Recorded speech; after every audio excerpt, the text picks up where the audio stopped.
Sarah Martinez stood on her front porch and stared at the piece of paper in her hands. The words on it made her stomach feel sick. Final notice was printed in big red letters at the top. Below that, more words that felt like a punch to her chest. Foreclosure proceedings will begin in 30 days. She looked up from the paper and gazed across her land. The Martinez ranch had been in her family for over 100 years. Her great-grandfather had built the first house on this spot, with his own hands. Her grandfather had raised cattle here and made a good life for his family. Her father had done the same. Now it was her turn, and she was about to lose it all. The sun beat down on the dry earth like an angry fist. There had been no rain for 18 months. The grass that used to grow green and tall was now brown and dead. The creek that ran through her property had dried up 6 months ago. Now it was just a line of cracked mud with a few dirty puddles here and there. Sarah walked down the porch steps and headed toward the pasture where her cattle were kept. Her boots kicked up small clouds of dust with each step. The ground was so dry it looked like the moon. She remembered when this same earth was soft and rich and dark. Now it was hard as concrete and the color of old bones. When she reached the fence, she counted her cattle. 1, 2, 3. She kept counting until she reached 50. Just 50 head of cattle left. 18 months ago, she had owned 500. The drought had forced her to sell most of them. There wasn't enough water for them to drink and no grass for them to eat. She had to buy expensive feed from other places, but even that cost too much money. The cattle that remained looked thin and tired. Their ribs showed through their hide. They stood in whatever shade they could find and barely moved. Sarah felt sorry for them. She felt sorry for herself, too. A cloud of dust on the road caught her attention. A big black truck was driving toward her house. Sarah knew that truck. It belonged to Tom Brennan, the richest man in the county. He owned a company that built shopping centers and housing developments. He had been trying to buy her ranch for the past year. The truck stopped in front of her house. Tom Brennan got out. He was a big man with a big belly and a big smile that never looked real. He wore an expensive suit even in this heat. His shoes were shiny and looked like they cost more than Sarah made in a month. "Good morning, Sarah," Brennan called out as he walked toward her. His smile was as fake as always. "Beautiful day, isn't it?" Sarah looked at the dead grass and the dry creek and the suffering animals. "If you say so." Brennan laughed like she had made a joke. "Well, I suppose the weather has been a bit challenging lately. That's actually why I'm here. I have a solution for your problems." Sarah crossed her arms over her chest. "I'm listening." Brennan reached into his jacket and pulled out a folded paper. "I have a new offer for your ranch. A very generous offer considering the current conditions." Sarah took the paper and unfolded it. The number written on it made her angry. "This is less than half what you offered last time." "Yes, well, that was before the drought got so bad. Land values have dropped significantly in this area. This offer reflects the current market conditions." "Current market conditions?" Sarah's voice got louder. "This land is worth 10 times what you're offering, drought or no drought. My family has been here for over a century. Do you think I'm stupid?" Brennan's fake smile got smaller. "I think you're in trouble, Sarah. Big trouble. The bank is going to take this place away from you in 30 days.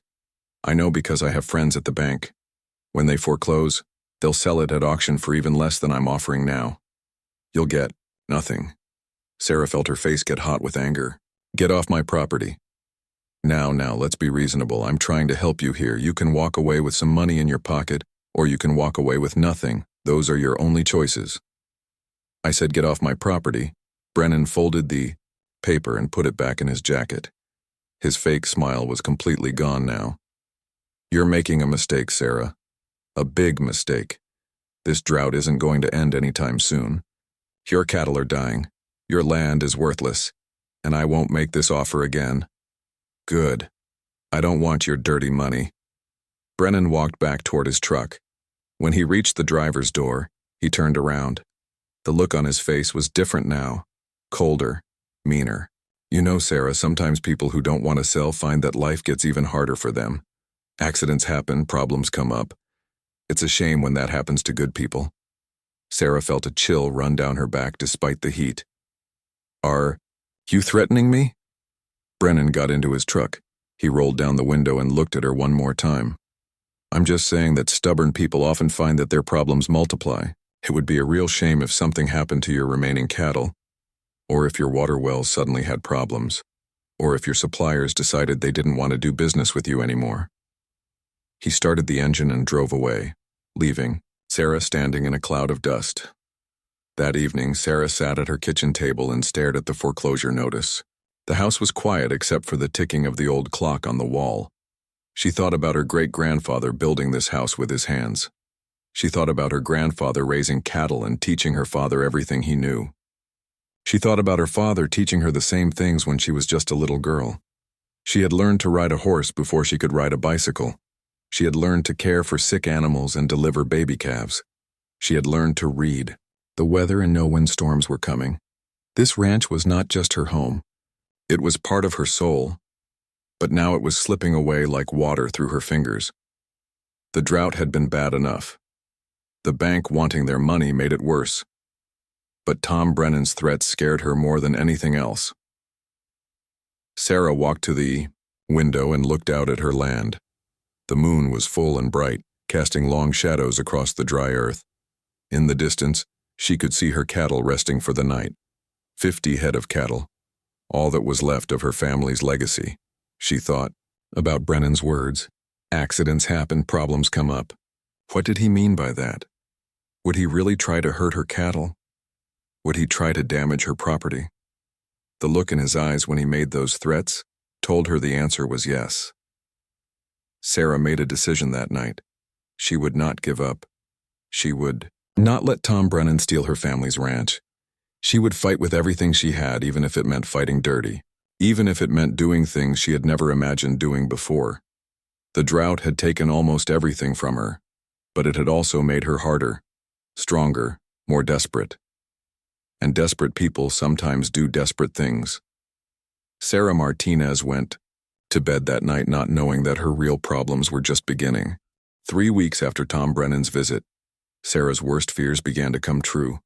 She woke up one morning to find that her main water well had stopped working. The pump was running, but no water was coming out. Sarah called Miguel Vasquez, her ranch foreman. Miguel had worked for her family for 15 years. Her father had trusted him completely, and so did Sarah. He knew everything about the ranch and how to fix almost any problem. Miguel arrived an hour later with his toolbox. He was a thin man in his 50s with gray hair and kind eyes. Sarah had always thought of him as an uncle. He had been there when her father died 2 years ago. He had helped her learn how to run the ranch on her own. "Let me take a look," Miguel said as he examined the well.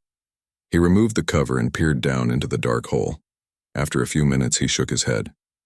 "Someone put sand and rocks down there. A lot of sand and rocks. This well is ruined." Sarah felt her heart sink. "Ruined? Can't we clean it out?" "It would cost more money than you have, and it would take weeks, maybe months." Miguel looked at her with sad eyes. "I'm sorry, Sarah, someone did this on purpose." Sarah thought about Tom Brennan's threats. "Accidents happen," he had said. "Problems come up. This was no accident. Can we use the other well?" she asked. Miguel nodded. "For now.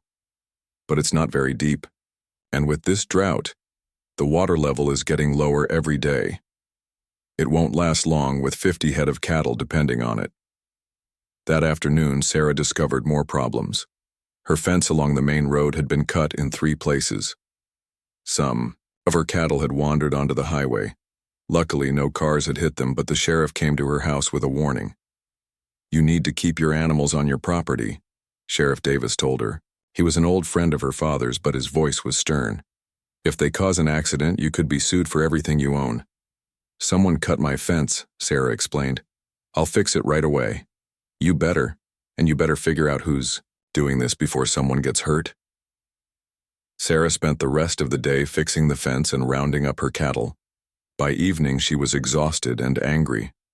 Someone was definitely trying to force her off her land, and she was pretty sure she knew who it was. The next morning brought more bad news. The feed store in town called to cancel her order. Sarah had been buying cattle feed from them for years. She always paid her bills on time. "I don't understand," Sarah told the manager on the phone. "Why are you canceling my order?" "I'm sorry, Sarah, but we've been told that your credit is no good. We can't sell to customers who might not pay their bills." "Told by who?" "My credit is fine. I've never missed a payment." "I can't say who, but we got a call from someone who knows about these things. I'm really sorry." Sarah hung up the phone and immediately called 2 other feed stores in nearby towns. Both of them gave her the same story. Someone had called them and warned them not to do business with her. Without feed, her cattle would starve. She had to find another supplier even if it cost more money. She finally found a store 50 miles away that would sell to her. But they wanted cash up front, and their prices were twice as high as what she used to pay.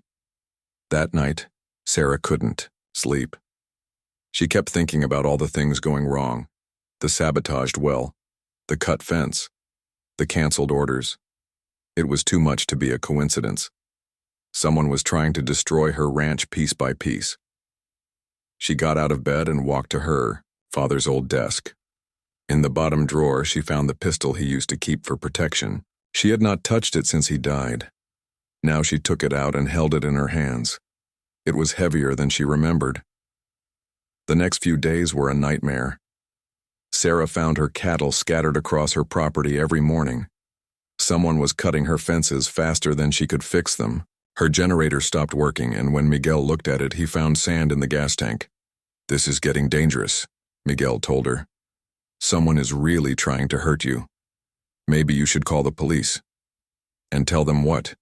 That I think Tom Brennan is sabotaging my ranch? They'll want proof, and I don't have any." "Then maybe you should think about selling. This can't go on forever." Sarah stared at Miguel in shock. "Selling? You think I should give up?" "I think you should be realistic. You're fighting a war you can't win. This ranch is my family's legacy. I won't give up without a fight." Miguel shook his head. "Some fights aren't worth fighting, Sarah. Especially when you're fighting someone with more money and power than you have." That week, things got even worse. Sarah's truck wouldn't start one morning. Miguel found that someone had put sugar in the gas tank. The same day, her electricity was shut off because someone had called the power company and claimed she hadn't paid her bill. It took her 2 days to get it turned back on. Sarah was beginning to feel like she was losing her mind. Every day brought a new problem. Every night brought new worry. She barely ate. She barely slept. She was losing weight, and her hands shook when she tried to do simple tasks. On Friday morning, she discovered the worst thing yet. Her prize bull, Thunder, was lying dead in the pasture. He had been shot once in the head. Next to his body was a piece of paper with a message written in block letters: "Sell now or else." Sarah knelt down beside Thunder and touched his still body. He had been her father's favorite animal, strong and proud and worth more than any other animal on the ranch. Now he was gone. She picked up the note and read it again. "Sell now or else." The message was clear. Tom Brennan was done playing games. He wanted her ranch, and he would do anything to get it. Sarah stood up and looked around her property. The dead grass, the dry creek, the tired cattle, the broken fences. Everything her family had built over 100 years was falling apart around her. She thought about her great-grandfather, who had started with nothing and built something wonderful. She thought about her grandfather, who had survived the Great Depression and kept the ranch going. She thought about her father, who had taught her that Martinez women never give up. But she also thought about Miguel's words.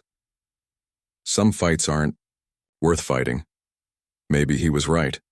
Maybe she was being stupid and stubborn. Maybe she should take whatever money she could get and start over somewhere else. Sarah walked back to the house and sat at her kitchen table. She put the threatening note in front of her and stared at it. Sell now or else. What did or else mean? Would Brennan kill more of her animals? Would he hurt her? Would he burn down her house? How far was he willing to go? Sarah reached for the phone to call Tom Brennan. She would tell him that she was ready to talk. She would listen to his offer one more time, but then she stopped.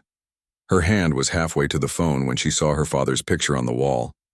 He was standing next to Thunder when the bull was just a calf. Her father looked proud and happy and strong. "Martinez women never give up," she whispered to the picture. Sarah put the phone down and walked to her father's desk. She opened the drawer and took out the pistol.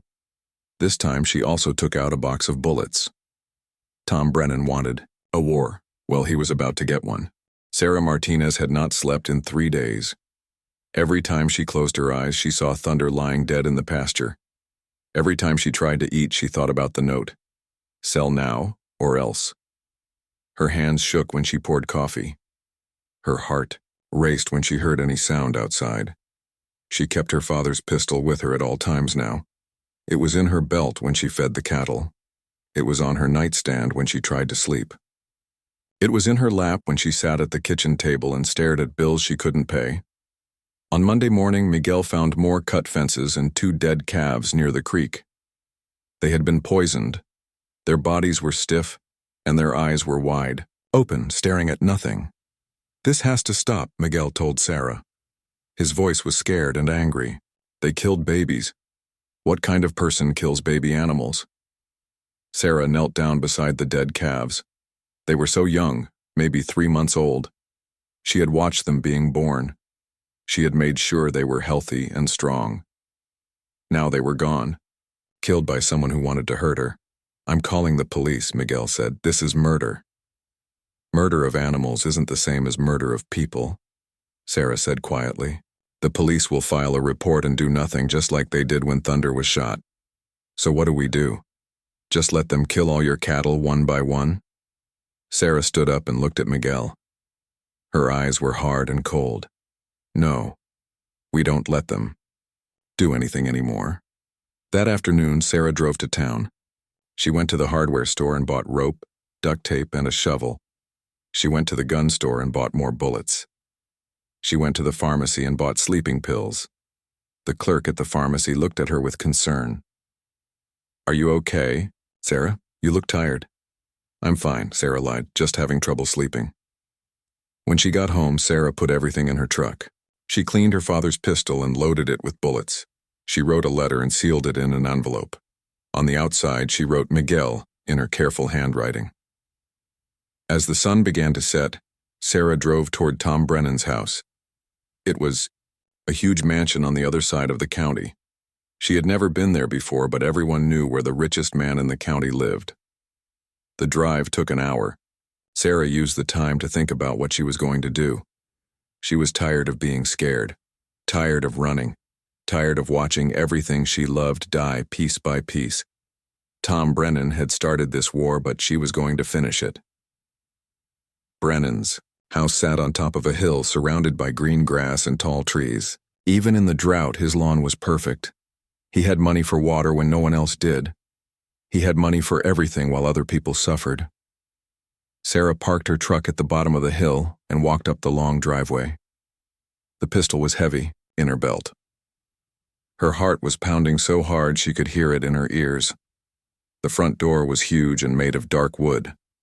Sarah rang the doorbell and waited. After a minute, she heard footsteps inside. The door opened, and Tom Brennan stood there, in expensive clothes. He looked surprised to see her. "Well, well," Brennan said with his fake smile. "Sarah Martinez, I was wondering when you'd come to your senses. Ready to discuss my offer?" "We need to talk," Sarah said. "Of course we do. Come in. Come in." Brennan led her through a hallway filled with expensive paintings and furniture. Everything was clean and new and costly. Sarah thought about her own house with its old furniture and faded wallpaper. This man had more money than he could ever spend, but he wanted to take her home away from her anyway. They went into a large living room with leather chairs and a fireplace. Even though it was summer, the house was cool inside. Air conditioning, Sarah realized. Another thing Brennan could afford that she couldn't. "Can I get you something to drink?" Brennan asked. "Water? Coffee? Something stronger?" I don't want anything from you. Brennan laughed and poured himself a glass of whiskey from a crystal bottle. Still the stubborn little rancher. I have to admire your spirit even if it's foolish. You killed my bull. I don't know what you're talking about. You killed my calves. That's a serious accusation. Do you have any proof? Sarah felt rage building inside her chest like a fire. You poisoned my well. You cut my fences. You turned my suppliers against me. You've been trying to destroy my ranch piece by piece. Brennan took a sip of his whiskey and smiled. Even if that were true, which I'm not saying it is, you brought it on yourself. I made you a fair offer. You refused. Actions have consequences. Fair offer? You offered me less than half what my land is worth. I offered you what it's worth now, considering its current condition. Drought-damaged land with no water and no grass isn't very valuable. Sarah's hand moved toward the pistol in her belt. That land has been in my family for over a century. And now it's time for it to belong to someone who can actually do something useful with it. Someone who has the resources to develop it properly. Develop it, you mean destroy it? You want to build shopping centers and houses where my family raised cattle. I want to create jobs and bring progress to this county. Your little ranch employs what, 2 people? My development will employ hundreds. Sarah pulled the pistol from her belt and pointed it at Tom Brennan's chest. His whiskey glass froze halfway to his lips. You killed my animals, Sarah said. Her voice was shaking with anger and grief. You poisoned my babies. You destroyed everything my family built. Brennan set his glass down slowly. His fake smile was gone now, replaced by something that looked like fear. But there was something else in his expression too. Something Sarah didn't expect. Sarah, you need to put that gun down. You're making a big mistake. The only mistake I made was not doing this sooner. Sarah's finger moved to the trigger. I should have killed you the day you first came to my ranch. Wait, Brennan said, raising his hands. Just wait. You don't understand what's really happening here. I understand perfectly. You want my land and you'll kill anything that stands in your way. No, Brennan said, and for the first time his voice sounded genuine instead of fake. You don't understand. I'm not the one who's been sabotaging your ranch. Sarah laughed, but it wasn't a happy sound. Right. And I suppose you don't know anything about my dead bull either. I swear to you I had nothing to do with killing your animals. Nothing to do with poisoning your well or cutting your fences. Then who did? Brennan looked at her with an expression she had never seen before. It wasn't the cold, greedy look she was used to. It was something closer to sympathy. Sarah, I've been investigating the sabotage myself. Someone has been trying to make it look like I'm behind it. But I'm not. And I think I know who is. Sarah kept the gun pointed at his chest, but her hands were shaking now, not from rage, but from confusion. You're lying. I'm not lying. I've hired private investigators.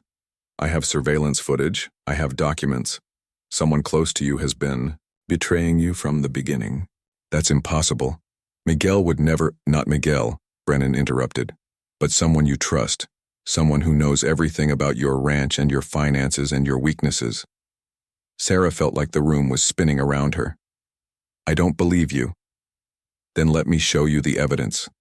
Brennan started to move toward a desk in the corner of the room, but Sarah swung the gun toward him.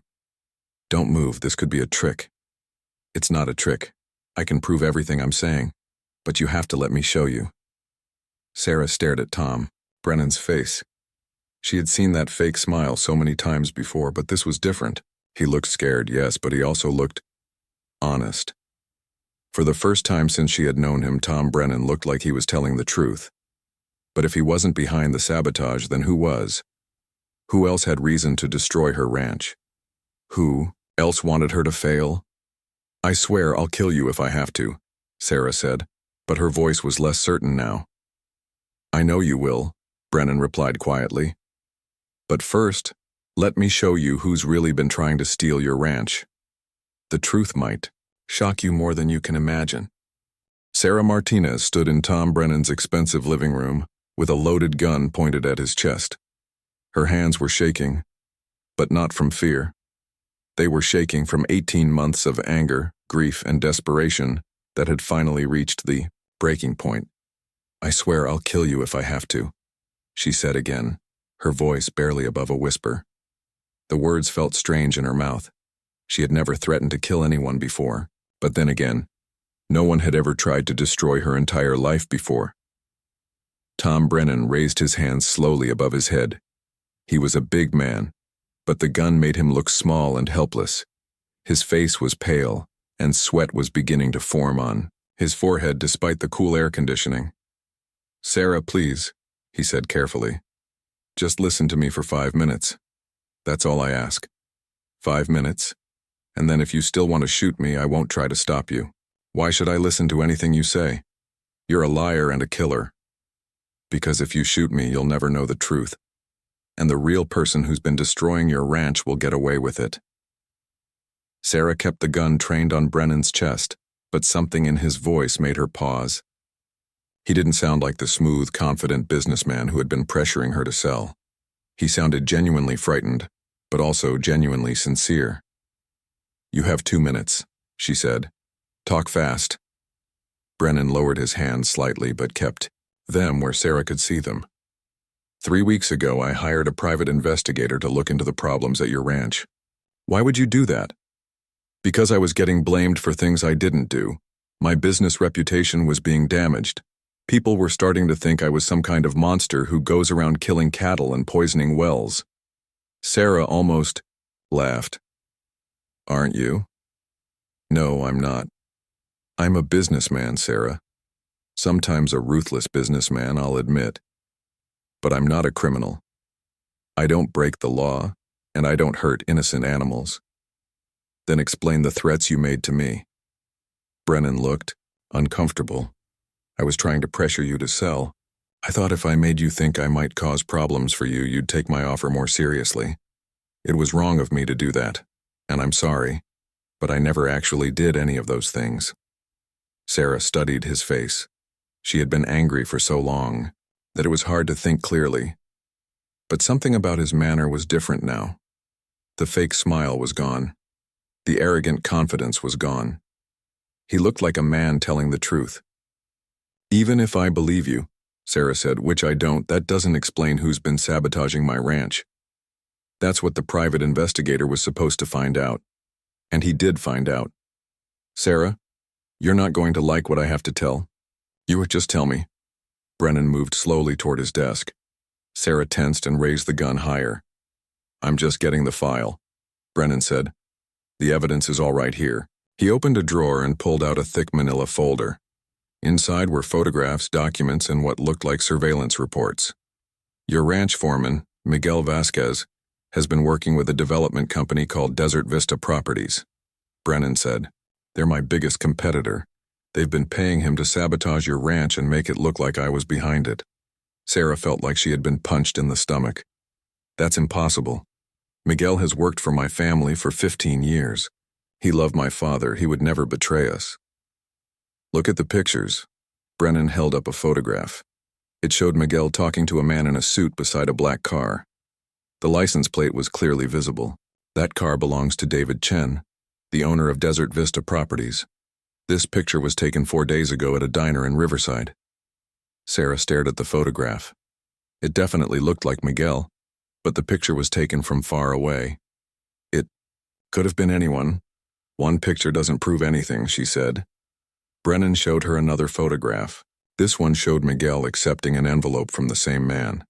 Then another picture of Miguel putting something in the back of his pickup truck.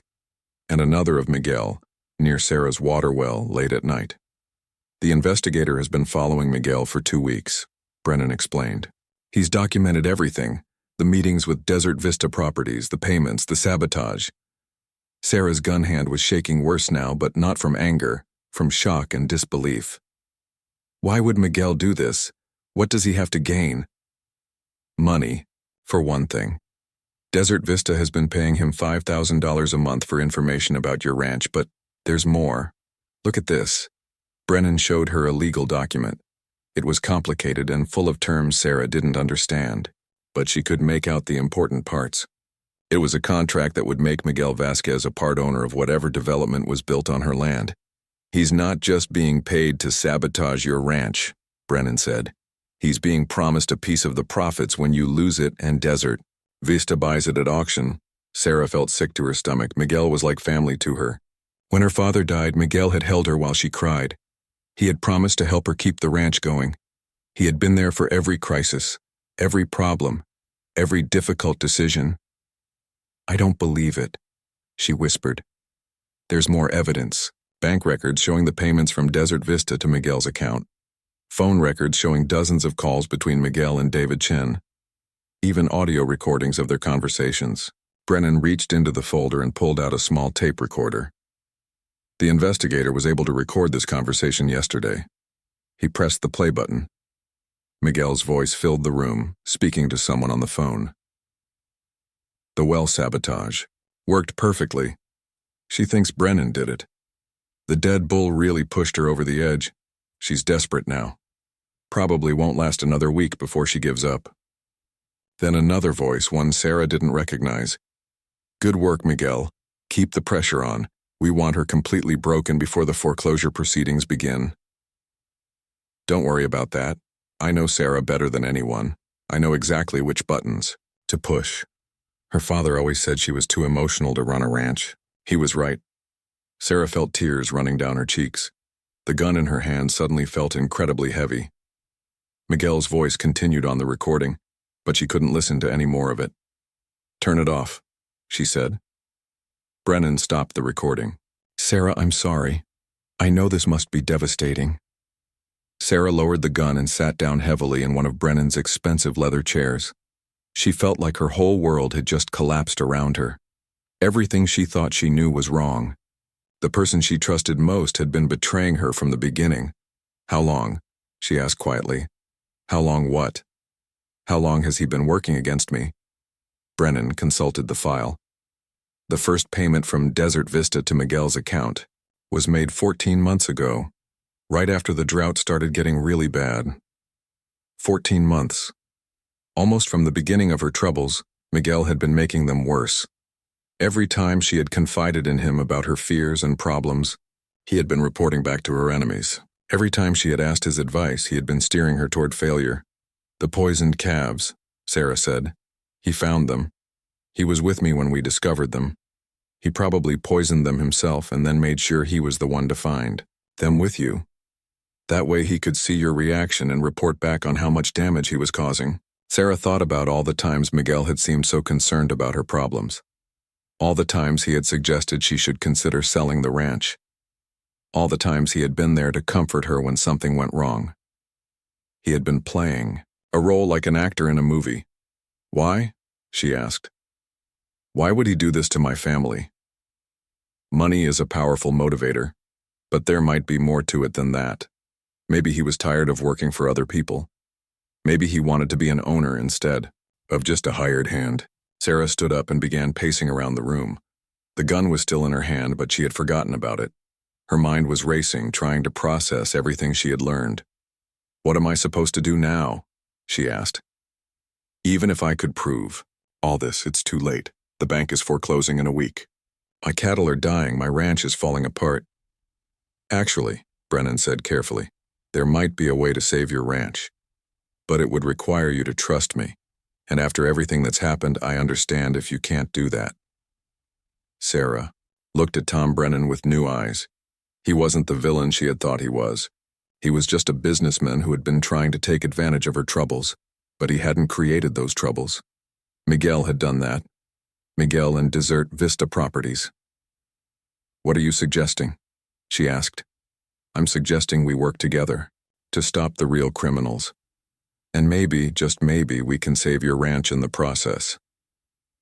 Sarah realized she was still holding the gun. She looked at it for a moment, then placed it carefully on Brennan's coffee table. For the first time in months, Tom Brennan wasn't her enemy, but that meant her real enemy was someone much closer to home. Sarah stared at the gun on Tom Brennan's coffee table. 20 minutes ago, she had been ready to kill him.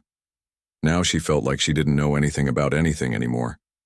Show me everything, she said quietly. I want to see all the evidence.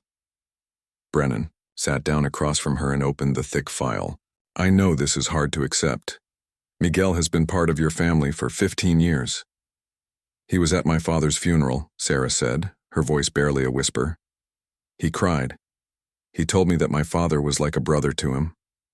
Maybe he meant it, at the time. People change.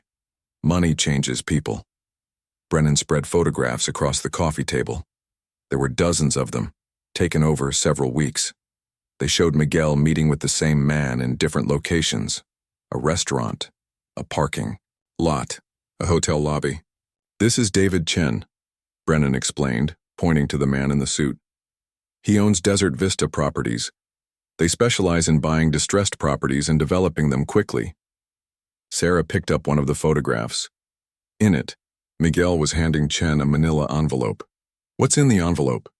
According to the investigator, those are copies of your financial records. Bank statements, loan documents, insurance policies. Everything Chen would need to know about your ranch's value and your debts. How did Miguel get copies of my financial records?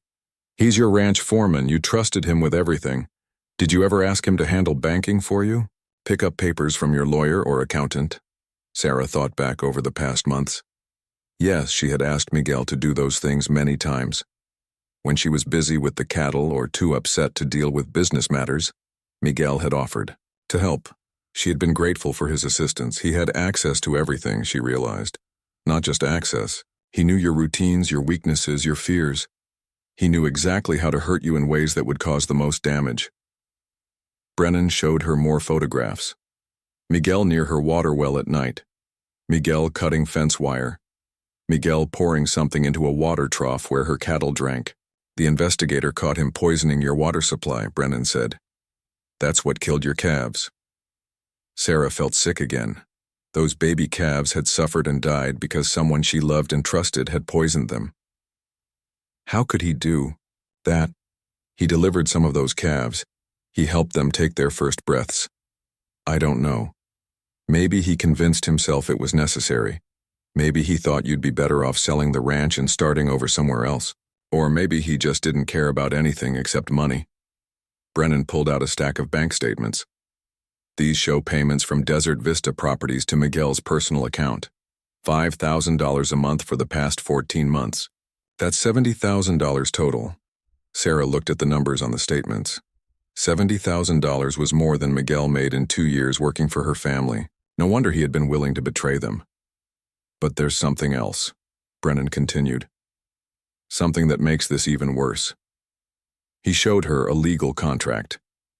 The language was complicated, but Sarah could understand enough to see that it was an agreement between Miguel Vasquez and Desert Vista Properties. When Desert Vista buys your ranch at the foreclosure auction, Miguel will become a partner in the development project. He'll receive 20% of all profits from whatever they build on your land. Sarah did some quick math in her head. If Desert Vista developed her 2,000 acres into housing and shopping centers, the profits could be millions of dollars.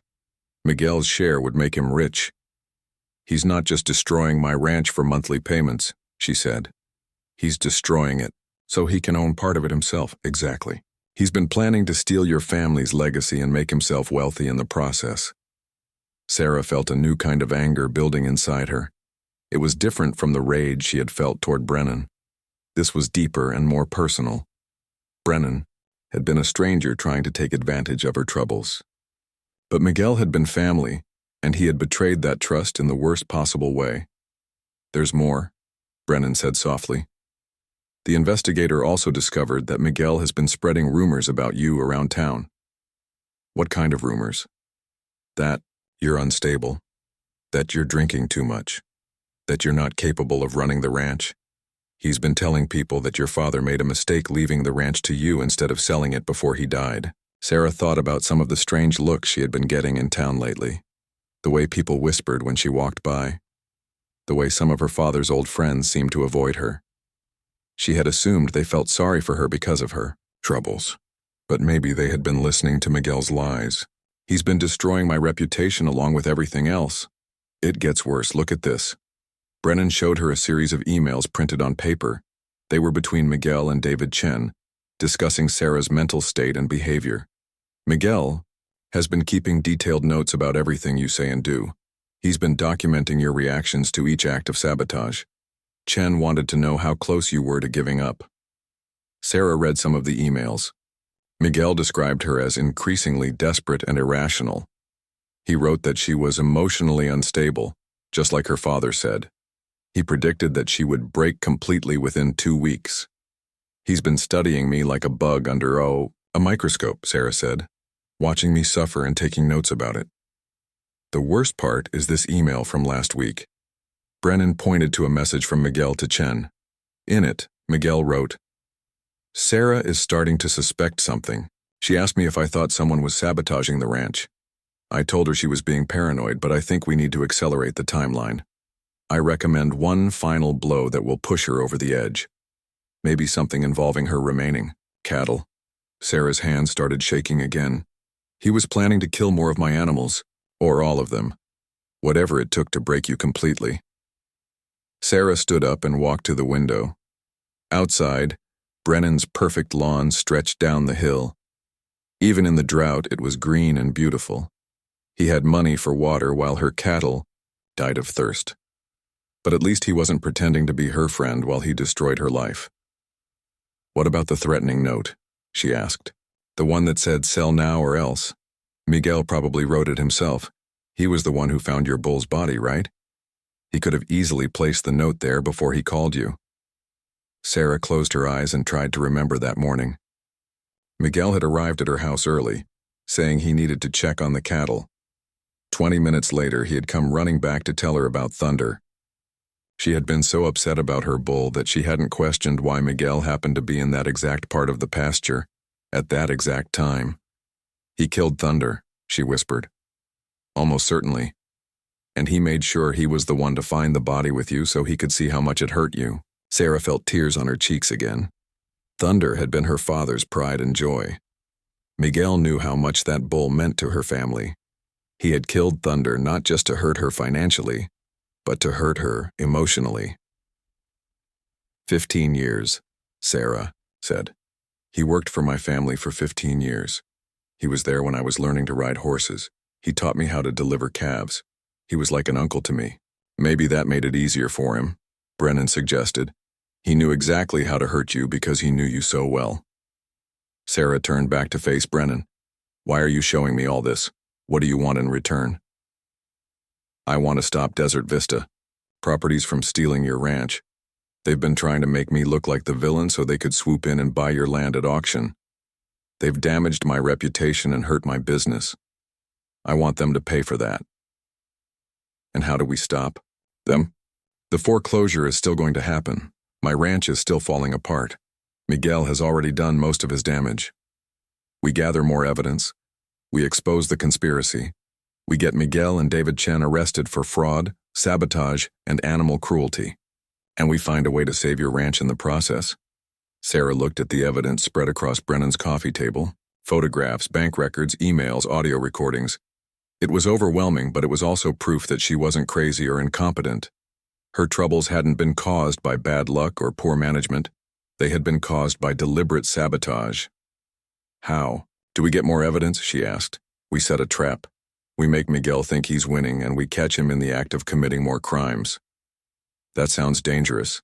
It is dangerous, but it's the only way to stop him and save your ranch. Are you willing to take that risk? Sarah looked at the gun on the coffee table. An hour ago, she had been ready to commit murder to protect her family's legacy. Setting a trap for Miguel seemed almost easy by comparison. What do you need me to do? Brennan smiled, and for the first time it looked genuine instead of fake. I need you to trust me, and I need you to be a better actor than Miguel has been. Can you pretend that everything is normal when you go home tonight?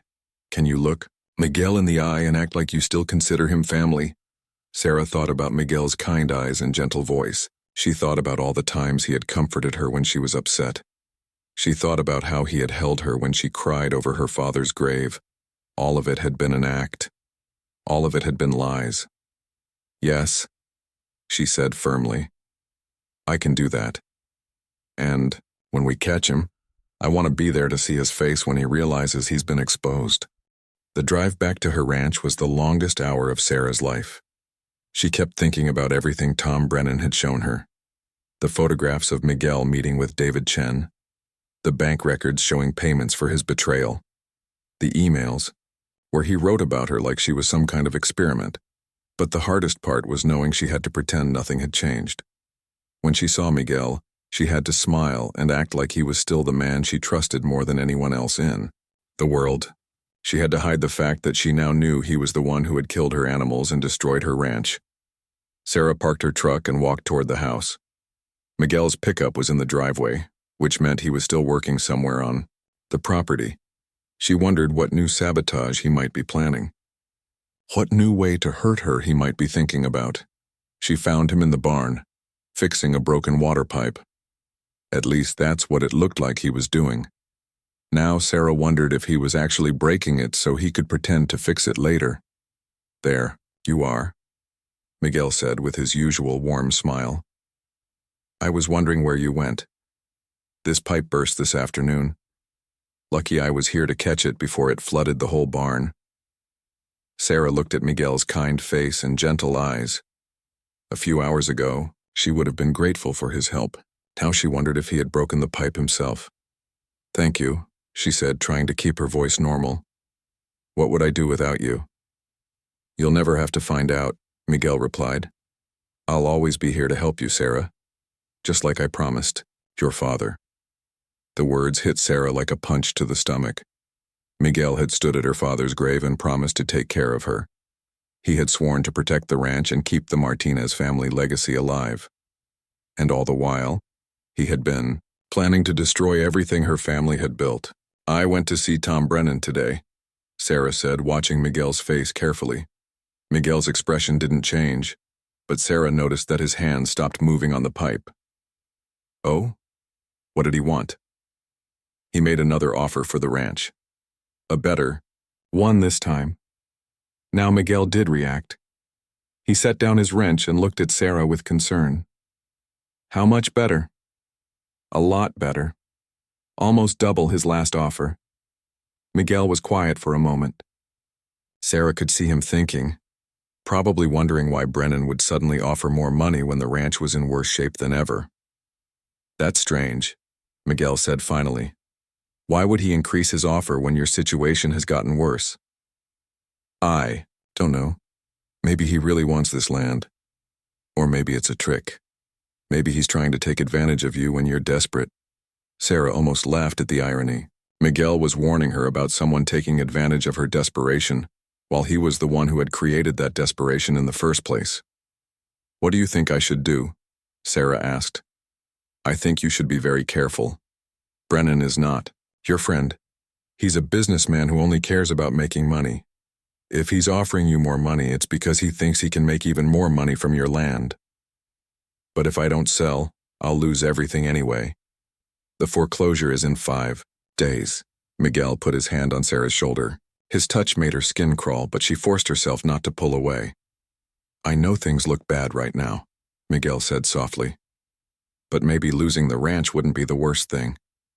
Maybe you could start over somewhere else. Somewhere without all these painful memories." Sarah stared at Miguel in amazement. He was actually trying to convince her to give up. After 15 years of working for her family, after promising to protect their legacy, he was suggesting that losing the ranch might be for the best. "This ranch is my family's legacy," Sarah said. "I can't just walk away from it." "Sometimes, walking away is the bravest thing you can do. Your father wouldn't want you to destroy yourself trying to save something that can't be saved. My father would want me to fight for what's ours." Miguel shook his head sadly. "Your father also knew when to cut his losses. He was a practical man, Sarah.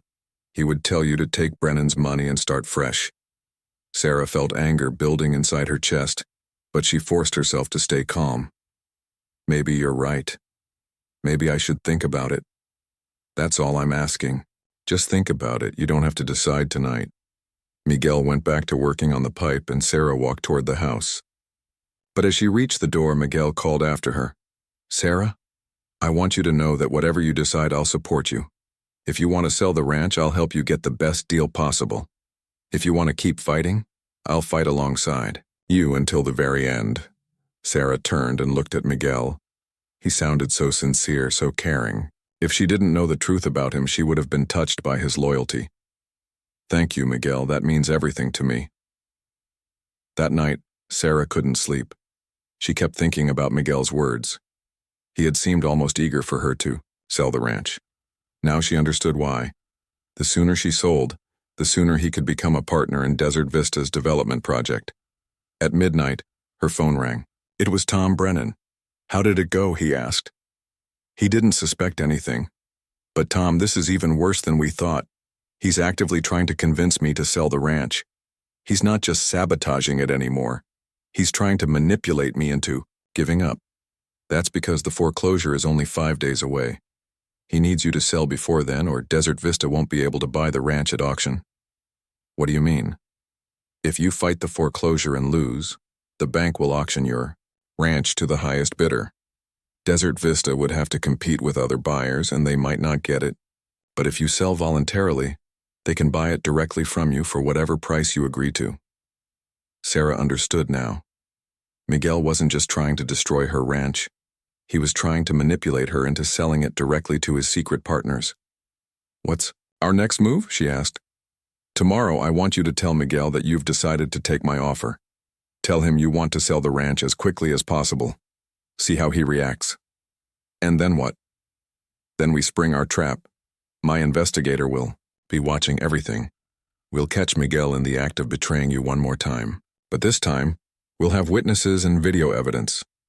What if something goes wrong? What if Miguel realizes we're onto him? Then we go to the police with what we have now. But Sarah, I think we can get more evidence. Evidence that will not only put Miguel in prison but also save your ranch." "How can we save the ranch? Even if we stop Miguel, I still owe the bank more money than I can pay." "Let me worry about that. Right now, I need you to focus on being a good actress. Can you do that?" Sarah thought about Miguel's gentle smile and caring words. She thought about how he had held her hand at her father's funeral while secretly planning to steal everything her father had left behind. "Yes," she said. "I can be a very good actress. Miguel taught me everything I need to know about lying to people who trust you." The next morning, Sarah found Miguel in the pasture checking on the cattle. The animals looked thin and tired, but they were still alive. She wondered how long Miguel would let them live, or if he was planning some final act of sabotage. "Miguel," she called out as she walked toward him. "I need to talk to you." He turned and smiled. "Of course, what's on your mind?" "I've been thinking about what you said yesterday, about starting over somewhere else." Miguel's eyes lit up with interest. And I think you're right. I think I should sell the ranch to Tom Brennan." For just a moment, Sarah saw something flash across Miguel's face. It might have been relief or excitement or satisfaction, but it was gone so quickly she almost missed it. "Are you sure?" Miguel asked. "This is a big decision." "I'm sure. I can't keep fighting a battle I can't win. The drought isn't going to end anytime soon. The bank wants their money, and I'm tired of watching everything fall apart around me." Miguel nodded thoughtfully. "I think you're making the right choice, Sarah. It takes courage to know when to let go. Will you help me contact Brennan? I want to get this done as quickly as possible." "Of course. I'll do whatever you need." As they walked back toward the house, Miguel seemed happier than Sarah had seen him in months. He was practically bouncing with each step. Now she knew why. He thought he had finally convinced her to hand over her family's ranch to his secret partners. But Miguel Vasquez was about to learn that Sarah Martinez was a much better actress than he had given her credit for. And he was about to discover that his 15 years of betrayal were finally going to catch up with him. The plan was simple but dangerous. Sarah would pretend to negotiate the sale of her ranch to Tom Brennan, while secretly recording everything Miguel said and did. Brennan's private investigator would be hidden nearby with cameras and listening devices. If everything went according to plan, they would catch Miguel in the act of betraying Sarah one final time. But if something went wrong, if Miguel suspected the trap, Sarah could be in real danger. A man who could poison baby animals and kill a prize bull might be capable of hurting a person too. Sarah met with Tom Brennan that morning to go over the details. They sat in his office downtown, away from anyone who might see them together and report back to Miguel. "Remember," Brennan said, "you need to act like you're really selling the ranch. Miguel has to believe this is genuine or he won't take the bait. What exactly are we trying to get him to do? We need him to contact David Chen and Desert Vista Properties. We need proof that he's working with them. If we can record him making that call or meeting with Chen, we'll have evidence of conspiracy and fraud. What if he doesn't call anyone? What if he just congratulates me on making a smart decision? He will call. He has to. Miguel thinks he's about to become a rich man. He'll want to let his partners know that their plan worked." Brennan showed Sarah a small device that looked like a pen. "This is a recording device. Keep it with you at all times. It will pick up any conversation within 20 feet. What about the cameras? My investigator will be hidden in the old barn on the north side of your property. He has telephoto lenses that can record everything from half a mile away. Miguel won't even know he's there." Sarah took the recording device and put it in her shirt pocket. It felt heavy, like it was made of lead instead of plastic. What if Miguel gets suspicious? What if he realizes something is wrong? "Then you get out of there immediately. Don't try to be a hero, Sarah. If you think you're in danger, call me or call the police. And if everything goes according to plan, then we'll have enough evidence to put Miguel in prison for a long time, and Desert Vista Properties will be exposed as the criminals they are." Sarah drove home feeling nervous and excited at the same time. After months of being a victim, she was finally going to fight back. After months of feeling helpless and stupid, she was finally going to prove that her troubles hadn't been her fault. She found Miguel in the kitchen drinking coffee and reading a newspaper. He looked relaxed and happy, like a man without any worries in the world. "Good morning," Miguel said with a bright smile. "Did you sleep well?" "Not really. I kept thinking about the sale. Having second thoughts? No, I'm sure I want to sell. I just want to make sure I'm getting the best deal possible." Miguel set down his newspaper and gave Sarah his full attention. "What can I do to help?" "I need you to call Tom Brennan and set up a meeting. I want to negotiate the final price and terms. Of course, when do you want to meet with him?" "Today if possible. The foreclosure is in 3 days. If I'm going to sell, it has to happen soon." Miguel nodded and reached for the phone on the kitchen counter, but then he paused. "Sarah, are you absolutely certain about this? Once you sign those papers, there's no going back. This ranch will belong to Tom Brennan." Sarah looked into Miguel's eyes and saw what looked like genuine concern. If she didn't know the truth about him, she would have been touched by his caring attitude. Now it just made her angry. "I'm certain," she said. "I can't hold on to something that's already lost." Miguel made the call to Brennan's office and arranged a meeting for that afternoon. After he hung up, he seemed restless and excited. "I think I'll drive into town and pick up some supplies," Miguel said. "We'll need boxes and packing materials if you're going to move." Sarah nodded, but something about Miguel's manner made her suspicious. He seemed too eager to leave the ranch. She wondered if he was really going to buy packing supplies, or if he was planning to meet with David Chen. "Don't buy too much stuff," Sarah said. "I don't have a lot of things to pack. I'll just get the basics. I should be back in a couple of hours." After Miguel left, Sarah called Tom Brennan. "He's gone," she said. "He seemed really excited about something. I think he might be going to meet with his partners." "Perfect. My investigator is already in position. If Miguel meets with anyone from Desert Vista, we'll have it all on camera. What should I do while we wait?" "Just act normal. Take care of your cattle. Do whatever you would normally do. But keep that recording device with you at all times." Sarah spent the morning in the pasture with her remaining cattle. The poor animals were still suffering from the drought and the sabotage, but they seemed a little stronger today. Maybe it was her imagination, but they looked more hopeful, like they sensed that better times were coming. At noon, Miguel returned from town. He looked happier than Sarah had seen him in months. His eyes were bright and he was practically humming with excitement. "Did you get the packing supplies?" Sarah asked. "Oh yes, boxes, tape, bubble wrap, everything we'll need." Miguel carried several shopping bags into the house. "I also stopped by the bank and talked to them about the foreclosure." When I told them you were selling to Tom Brennan, they seemed very relieved. Sarah doubted that Miguel had really talked to anyone at the bank. More likely, he had spent his morning meeting with David Chen and celebrating the success of their plan. The meeting with Brennan is at 3 o'clock, Sarah said. Will you come with me? Of course. I want to make sure he treats you fairly. That afternoon, Sarah and Miguel drove to Tom Brennan's office together. Sarah had the recording device in her pocket and tried to act nervous about the meeting. It wasn't hard to act nervous, because she was nervous, but not about selling the ranch. She was nervous about catching Miguel in his lies. The meeting went exactly as planned. Sarah pretended to negotiate with Brennan over the price and terms of the sale. Brennan pretended to be a tough businessman who didn't want to pay too much. Miguel played his role perfectly, acting like a loyal foreman who just wanted to protect Sarah's interests. I think we should ask for more money, Miguel said during a break in the negotiations. Your land is worth more than he's offering, but not in its current condition, Sarah replied. The drought has damaged everything. Maybe his offer is fair. Don't sell yourself short, Sarah. Your father would want you to get every penny this place is worth. Sarah almost laughed at the irony. Miguel was pretending to negotiate a higher price for land that he was secretly planning to help develop.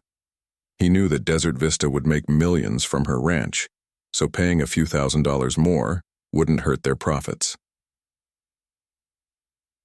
After 2 hours of fake negotiations, they agreed on a price and terms.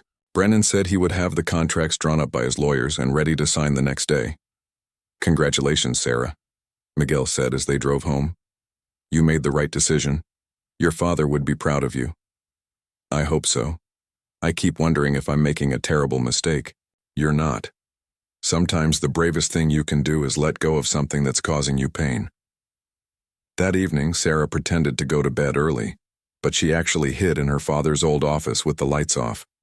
She wanted to see if Miguel would make any phone calls or do anything suspicious after he thought she was asleep. At 10 o'clock, Miguel's phone rang.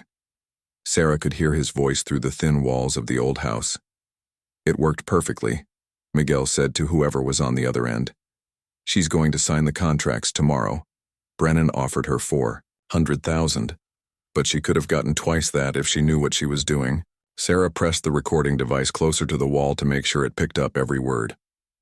No, she doesn't suspect anything, Miguel continued. She still thinks I'm trying to help her. Poor Sarah. She's so trusting, just like her father was. Too trusting for their own good. The person on the other end said something that Sarah couldn't hear. Of course I'll be there for the signing, Miguel replied. I want to see her face when she realizes what she's really done. After 15 years of pretending to care about this family, it will be nice to finally drop the act. Sarah felt tears on her cheeks, but they weren't tears of sadness. They were tears of anger. Miguel was talking about her family like they had been fools who deserved to be cheated. The development can start as soon as the papers are signed, Miguel said. I've already surveyed the best locations for the shopping center and the housing development. We should be able to break ground within 6 months. Miguel talked for another 10 minutes about his plans for developing Sarah's family ranch. He talked about tearing down the house her great-grandfather had built. He talked about destroying the pastures where 4 generations of Martinez cattle had grazed.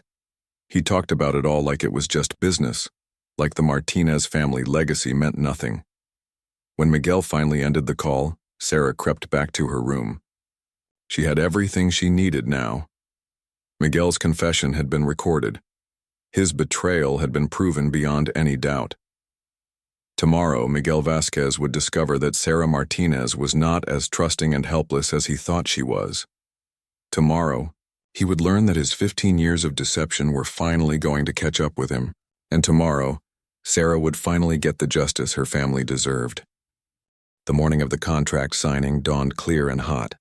Sarah woke up early and looked out her window at the ranch that had been her family's home for over a century. Today, she was either going to save it or lose it forever. She made coffee and sat at the kitchen table waiting for Miguel to arrive. The recording device was in her pocket, and Tom Brennan's investigator was already in position with his cameras. Everything was ready for the final act of Miguel's betrayal. Miguel arrived at 8 o'clock carrying a box of donuts and wearing his biggest smile. Today's the big day, he said cheerfully. How are you feeling about it? Nervous, Sarah replied, which was the truth. I keep thinking about my father and what he would say about me selling the ranch. He would say you're being smart and practical. He would be proud of you for making a difficult decision. Sarah looked at Miguel's kind face and gentle eyes. Even knowing what she knew about him, it was hard to believe he was capable of such cruelty and deception. Miguel, can I ask you something? Of course. Anything. Do you really think I'm doing the right thing? Miguel sat down across from her and took her hands in his. His touch still made her skin crawl, but she forced herself not to pull away. Sarah, I've known you since you were a little girl. I've watched you grow up on this ranch. I've seen how much you love this place. But sometimes love isn't enough. Sometimes you have to let go of something you love in order to save yourself. But this ranch is all I have left of my family. No, it's not. You have your memories. You have the lessons your father taught you. You have the strength and courage you inherited from 4 generations of Martinez ranchers. Those things will always be with you, no matter where you live. Sarah almost believed him. He sounded so sincere, so caring. If she didn't have proof of his betrayal, she might have been comforted by his words. Thank you, she said. That means a lot to me. At 10 o'clock, they drove to Tom Brennan's office for the contract signing. Sarah brought the recording device, and she could see the investigator's van parked across the street from Brennan's. Building in the conference room, Brennan's lawyer had prepared all the paperwork. The contracts were thick and complicated, full of legal language that Sarah didn't understand. But she pretended to read them carefully while Miguel and Brennan discussed the details.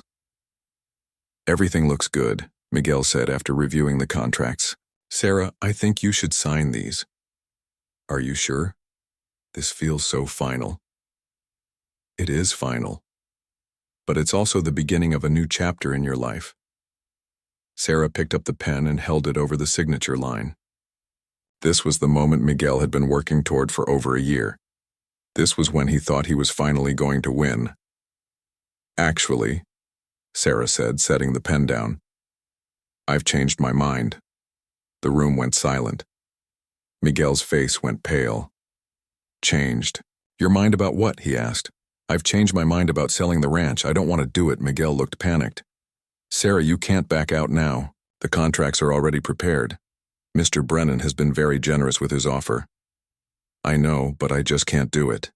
This ranch means too much to me. Sarah watched Miguel's face as he struggled to control his emotions. She could see anger and frustration and desperation in his eyes. Sarah, be reasonable, Miguel said. The foreclosure is tomorrow. If you don't sell now, you'll lose everything. Maybe losing everything would be better than giving up.